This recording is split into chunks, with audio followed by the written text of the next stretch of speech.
Pengertian struktur modal. Nah, struktur modal atau kapital struktur merupakan perbandingan atau imbangan pendanaan jangka panjang perusahaan yang ditunjukkan oleh perbandingan hutang jangka panjang terhadap modal itu sendiri. Tujuan struktur modal. Kalian tahu nggak sih tujuan struktur modal itu apa?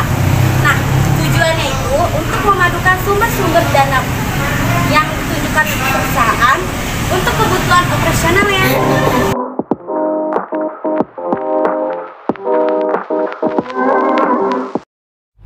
Jadi teori struktur modal itu kita yang pertama ada teori struktur modal pendekatan tradisional, yaitu memiliki pengaruh yang kuat pada nilai. Selanjutnya saya ingin menjelaskan untuk teori struktur modal pendekatan Modigliani dan nilai akurat, yaitu ada dua. Yang pertama disebutkan bahwa struktur tidak sesuai dengan nilai-nilai perusahaan. Nah, di sini nilai dua perusahaan identik akan tetap sama. Nah, yang kedua itu disebutkan jika penggunaan aset dan sumber dana meningkatkan nilai perusahaan.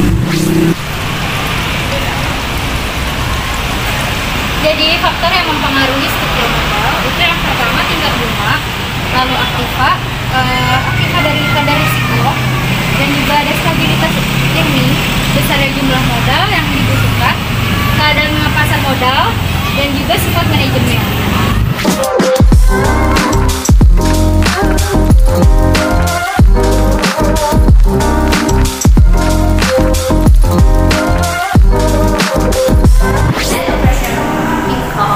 Operation yaitu mengasumsikan biaya modal perusahaan tetap pada berbagai tingkat.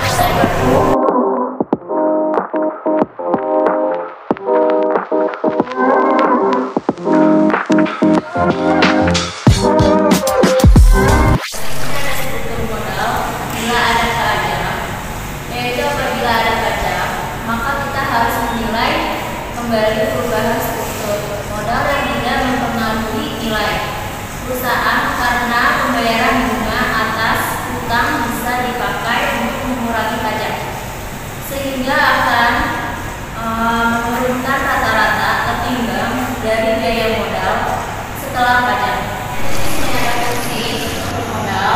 Fungsi struktur modal yaitu dapat menyediakan perencanaan modal hutang jangka panjang untuk perusahaan secara strategis.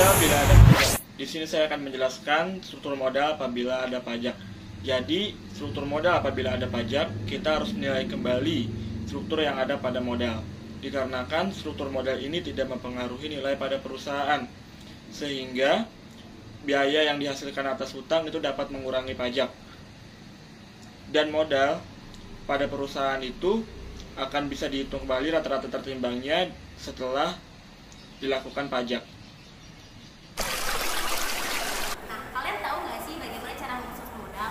Nah, struktur modal ini dapat diukur dua cara loh. Yang pertama, dapat diukur menggunakan debt to asset atau disingkat dengan DER, yang merupakan bahwa perbandingan antara total aset total hutang dan total aset itu menggunakan debt to equity ratio atau disingkat dengan DER, yang merupakan pertimbangan antara penggunaan modal sendiri dengan penggunaan pinjaman.